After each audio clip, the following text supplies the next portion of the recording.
Well, our farm is based at Balaclava in the lower north of South Australia, just north of Adelaide, about 100 kilometres. Traditionally we've grown a lot of export oat and hay for the last probably 15-20 years, so that's the main part of our operation. In total we crop about 5,500 hectares, mostly grain crops, but a major part of our rotation is now oat and hay that varies between 7 and 1,000 hectares.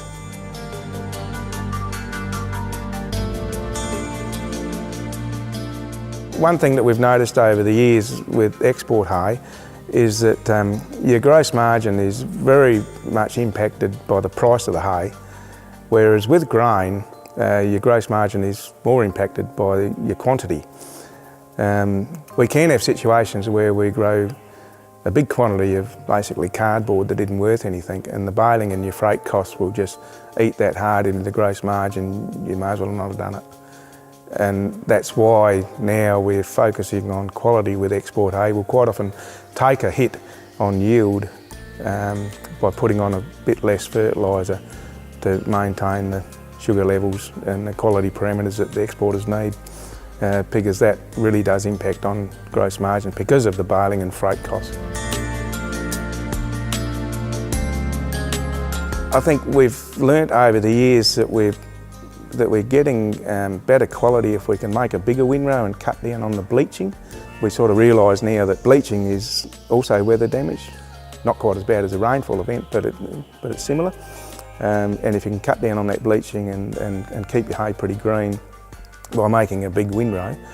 If you've got a big crop, you end up with a big windrow, of course, but quite often we don't have a big windrow in a lower production year, and we have to manage that and be able to shift the hay a long way, hence the investment in the windrow merger.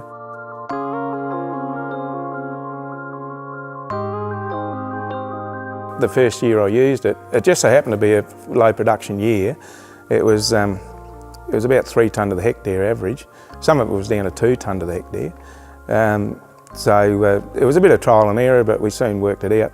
Most of that block I formed 16-foot windrows into one windrow. And it made this huge windrow, and I didn't know how to go. We actually got a rain event, and some of it washed off. It didn't soak right through the windrow, so it sort of shed off the windrow. So I thought, well, that was all right, because I thought I might have got more water damage from being a bigger windrow, but it didn't seem to happen. It seemed to stay fluffed up. You know, it didn't squash the straw down and sit on the dirt. It seemed to cure not too bad, so we baled it up at a sensible speed. The balers weren't screaming around the paddock too fast, and we ended up with some of the best hay I'd made for years.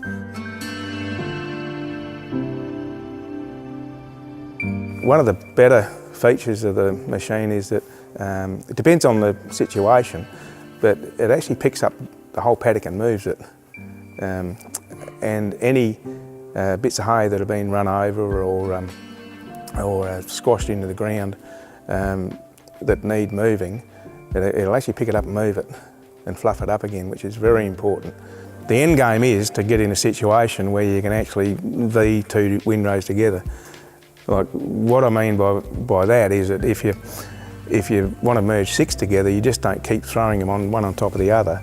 You actually throw 2 onto one, and then V that together. And that's the way you make the best windrow. But the Merge Maxx actually allows you to do that, whereas a lot of other machines won't let you do it.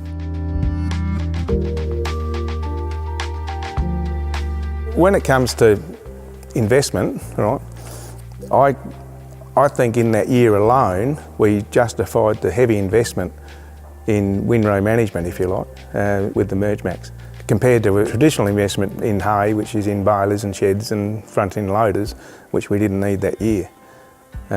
And mowers, of course. My attitude to investment in machinery is you've got to get the balance right. Our balance wasn't right when we couldn't manage our windrow. We've started to grow some lucerne, so we're going to start baling some lucerne hay, and I'm looking forward to using the Merge Maxx with the lucerne, because I suspect it'll be fairly gentle on the crop, which you need with lucerne. When it comes to maintenance, look, I was pretty confident. I've had some KUHN gear in the past, and I was pretty confident to go cold turkey, I suppose, and buy the KUHN Merge Maxx, because in the past they've been built fairly well and they hold the value. In all fairness, I think the KUHN Merge Maxx has been good to me, and I'd recommend it to anyone that's thinking about doing the same thing.